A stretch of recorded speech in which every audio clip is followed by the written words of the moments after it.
be 99% fat-free, raised without antibiotics. Jersey Mike's, premium meat. Make the sub. Jersey Mike's, be a sub above. All right, there's a lot of pressure. You've heard the term before, tons of pressure.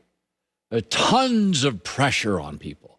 So we thought today we'd be literal with it. How many tons of pressure are on quarterbacks this year? Because there's a lot of movement and a lot of things going on, and there's rookie quarterbacks and veteran quarterbacks who have moved.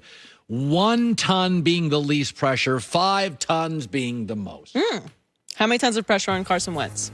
I think he's got 5 tons of pressure. First of all, he was a mess last year. He had the second worst completion percentage and second worst passer rating. So there are questions if he can play anymore.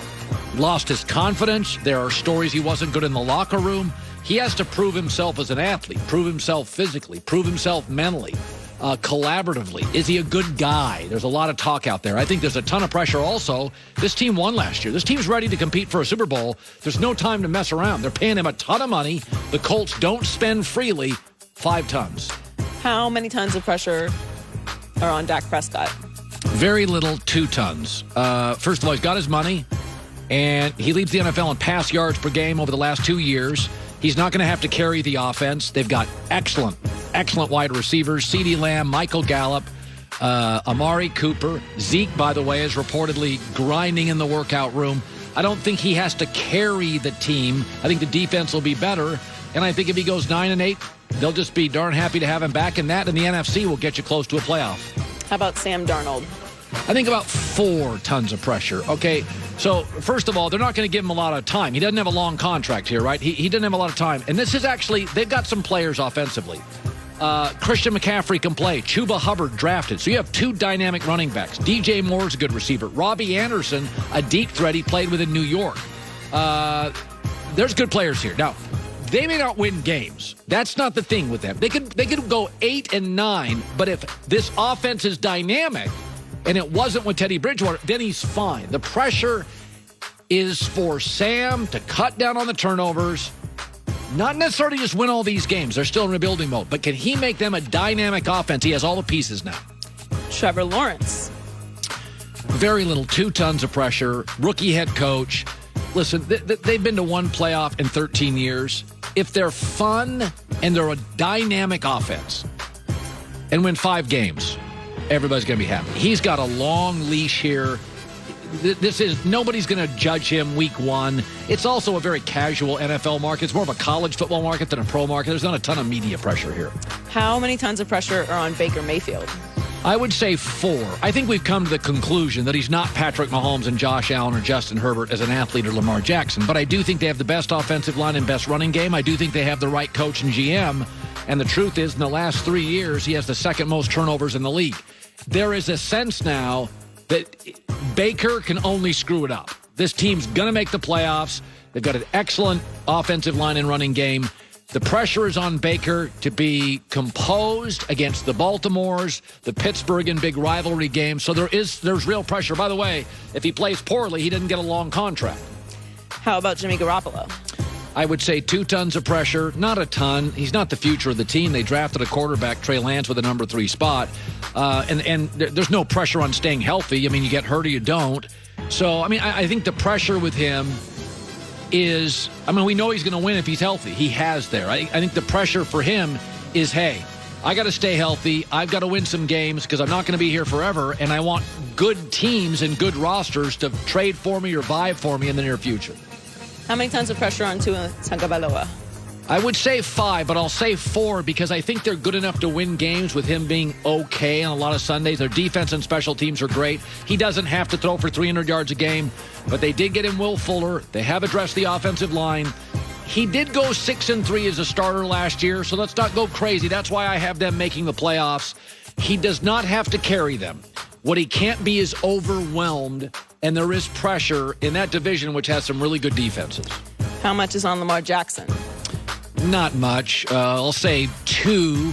I think we expect him to make the playoffs and win a playoff game, but he was an MVP 2 years ago. He's gotten better.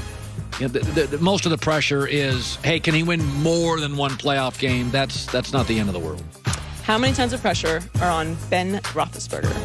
1. I think this is his last year. I think he knows it. I think we know he has a bad O-line. I don't think we think he's a Super Bowl team. I think he's a Hall of Famer. I don't see any pressure on him. I think if they go 9-8 or 8-9, he's not going to get all the blame. That's a bad O-line, and they can't run the football, and they haven't run the football since Le'Veon Bell left. How about Daniel Jones? Ton of pressure. I'm sorry. They went and got Kenny Galladay. They went and drafted a wide receiver for their first pick. Saquon Barkley's healthy. They have gone out and spent money. This is New York City. He's got Jason Garrett, who's a way above average offensive coordinator. We all like Joe Judge. Their defense is excellent.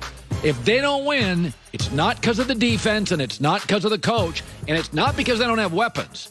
They got Slayton, they got Galladay, they got Sterling Shepard. They got players. This should be a playoff team. How many tons of pressure on Matthew Stafford? 4. I wouldn't say 5 because it's a great division. And if he didn't win the division, I think we'd be like, okay, the Seahawks won it or the Niners won it. So I'll say only 4. But the Rams gave up 2 first-round picks. Win games. How about Cam Newton? 1. This is his last year. I don't think he has much to work with. I mean, people celebrated Nelson Aguilar and Kendrick Bourne. Let's slow down here. This is a borderline playoff team, if anything, in an increasingly good division. That's our ton of pressure. Spotlight Comfort. Navien Tankless Water Filters. Go to tanklessmadesimple.com. Look up Navien, 15-year limited warranty. Great stuff today. The NFC tomorrow with Joy. It's the Herd.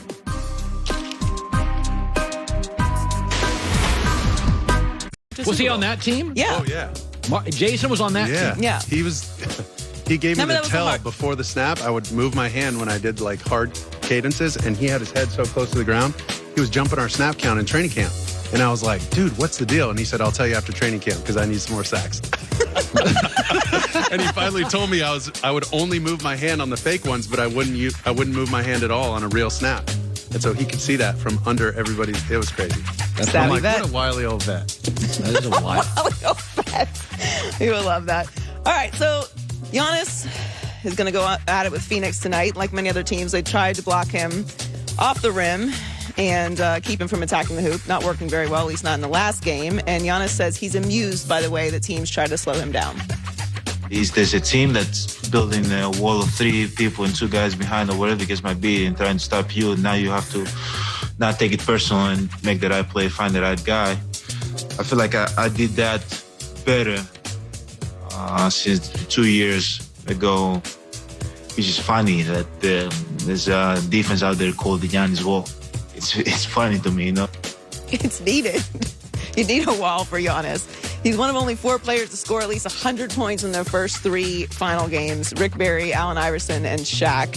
He has had, in this series, Game 1, 20 points, Game 2, 42, and Game 3, 41. And they've been easy points. He's easy points. Not terribly challenged. Well, they are getting DeAndre Ayton into foul trouble. He's a young player, and Giannis has been in playoffs many times. And in these situations, not in the finals, obviously, but he is more experienced and a 2-time MVP. So he is better, but the foul trouble situation is not helping. If he can stay out of foul trouble, if they can try to, hold the wall with Giannis, then, they'll have a chance at least in the home games. I do think that Phoenix is going to play better tonight. I don't think Devin Booker is going to have a game like he did in Game 3. They are favored by 5 tonight, are the Bucks, according to Fox Bet. I mean, I thought this was going to be a long series anyway. I think we overreact game to game in series. We do this all the time. Yeah. It's whatever, momentum up, Phoenix is up, oh, it's over, Giannis is a fraud, and whatever. And then they go home. Like, they're winning the games they're supposed to win. Just win your home games. Right. I think this is going to go to 7. I also like Phoenix, but look, Nick Wright is fully in the Giannis camp and thinks this is Giannis's moment. Yeah. One could also argue it's Chris Paul's moment.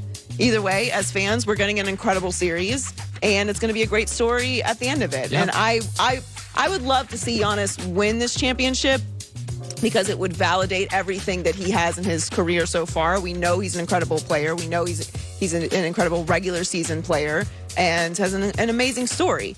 I'd love to see him win a championship. I'd also love to see Chris Paul win a championship. If I'm being honest, I'm kind of leaning towards Chris Paul because I feel like Giannis has more time than Chris Paul to win a championship. But you know how those things go. Championship windows close quickly, but we'll get Game 4 tonight, and it will be a good one. So the Clippers announced. We finally, I guess, got an answer on what we already knew about Kawhi, that he did have a tear in his ACL. So Partial, yeah. he had surgery. It was successful. There's no timetable for his return. He was injured during the fourth quarter of Game 4 of the Western Conference semifinals against the Jazz. So the Clippers enter the offseason with Kawhi Leonard's health and future at the forefront of their situation. He has a player option in his contract. He can choose to opt in for $36 million for 21-22. If he does so, he can then sign a 4-year, $181.5 million extension that would start in 22-23. I'm not moving off Kawhi Leonard just as an organization. I think that you can build around him. Well, he's going to sign it 4 years. He's going to sign it. So I just think that not obviously Kawhi Leonard is a better player than Ben Simmons, but similarly, they have these quirks about them, right? We know Kawhi Leonard is not a vocal leader, and he